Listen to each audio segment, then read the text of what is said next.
Because one of the points I wish I would have made, because sometimes I record these videos, and then I think of points when I'm in the middle of post-production or watching it over again. But the fact that Richard Wolff is a Marxist economist, which begs a good question, from what lens does he study and assess economics if he's a Marxist? Because he doesn't really study, like, big stuff like trade and the standard of living.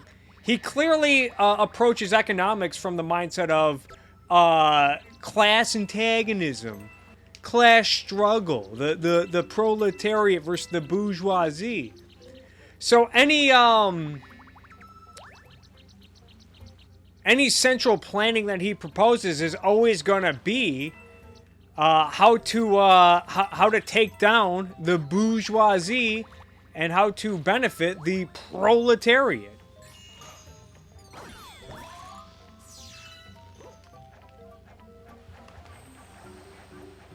I mean, what else would that mean? I was going to go into the philosophy of Marxism. Are you well read with Marxist philosophy? I've read parts of Das Kapital, and I've read the Communist Manifesto, and I've read some other pieces from Marx. I'm actually thinking about getting into the dialectic materialism, because that's like pretty much the epistemology. I was watching some videos on it today. I'm gonna have to revisit some Binswanger, but I think dialectical materialism is really about, it's this notion that people have ideas, but people's social conditions, their material conditions, impact their ideas, shape their ideas, which is total nonsense.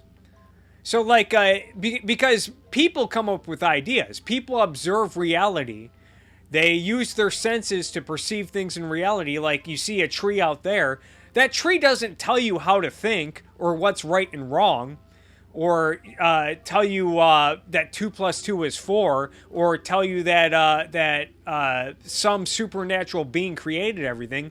It's just a friggin' tree.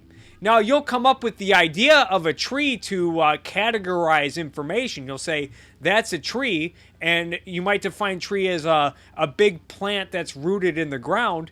And then from there, you can classify all sorts of trees. You can define a palm tree, a pine tree, an apple tree, and then you just go from there. And human beings ultimately conceive of ideas, but you don't get ideas from just materials. Materials are just there.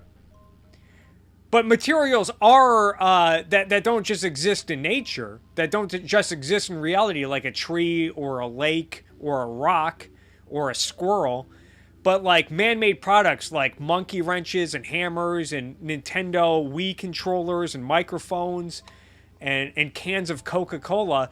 Those are a result of ideas. Those are a result of men using concepts, using their mind to create things, material goods, to improve their standard of living.